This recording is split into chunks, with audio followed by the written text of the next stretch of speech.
We have all pictured the ideal decision maker, someone who operates with cold, calculated precision, entirely unbothered by the pressure of the moment. It is highly tempting to look inward during a tough choice, notice a complete absence of anxiety or anger, and assume you are operating on pure logic. The math feels clean, simply because you don't feel anything at all. But equating a quiet emotional state with total objectivity creates a dangerous blind spot.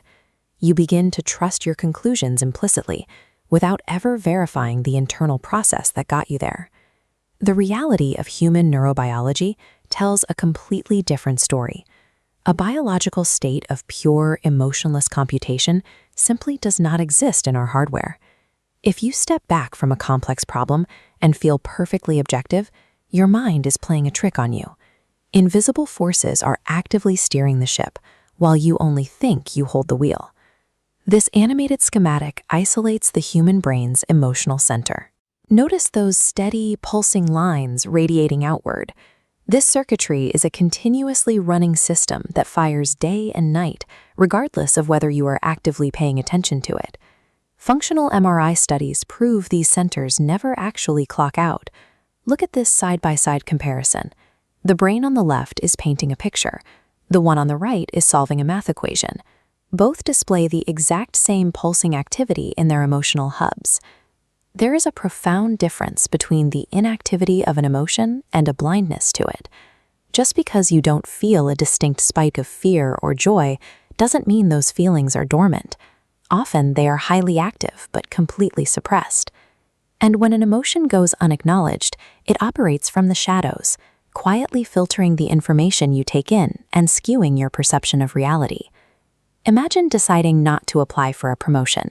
You might tell yourself the timing isn't right, or the commute is too long. Yet, the hidden variable might actually be a fear of failure, neatly packaged by your brain as a rational, logistical choice. These underlying feelings do not vanish just because we ignore them. They stay in the room, acting as invisible architects of deeply flawed logic. Beyond our biological hardware, there is a second layer of compromised logic running in our psychological software. This is the human ego. Watch this diagram. The ego most frequently manifests through I statements. Thoughts like, I am an introvert, therefore I cannot lead this project. That sick, rigid box drawing itself around the central idea represents a self-imposed boundary. By tying your capabilities to a static, immovable identity, you close yourself off. Notice how those external nodes, representing objective possibilities, just bounce off the rigid boundary. Your logical framework is broken because it refuses to accept new data.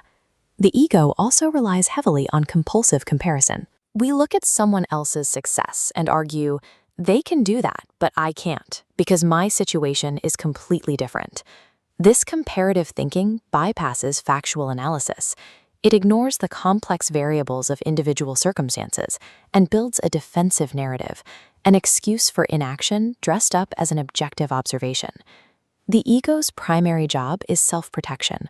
When it takes the wheel, it twists reality to keep you safe from discomfort, turning what should be clear reasoning into a highly biased defense mechanism. The hard truth is that you cannot eradicate emotion. Biology won't let you, and you cannot delete the ego. Psychology won't allow it. True mental clarity is not the absence of feeling or identity. It is the active, relentless cultivation of extreme self-awareness. Before you can trust any logical conclusion, you must run a mandatory routine, the internal audit. You have to pause and interrogate your own state of mind. First, actively check for suppressed feelings. Ask yourself if there is an underlying anxiety, frustration, or attachment that is quietly coloring your perspective on the problem in front of you. Second, check for the ego. Look at the boundaries you have drawn around the situation and ask if they are built on rigid I statements or unfair comparisons to the people around you. The moment you drag these hidden forces into the light and acknowledge them, they lose their grip on your reactions. The fog lifts, and your thought processes immediately become sharper and far more reliable. Clear, objective reasoning is never a default setting. It is an active, ongoing practice of continuously stepping outside your own hidden biases to see the world exactly as it is.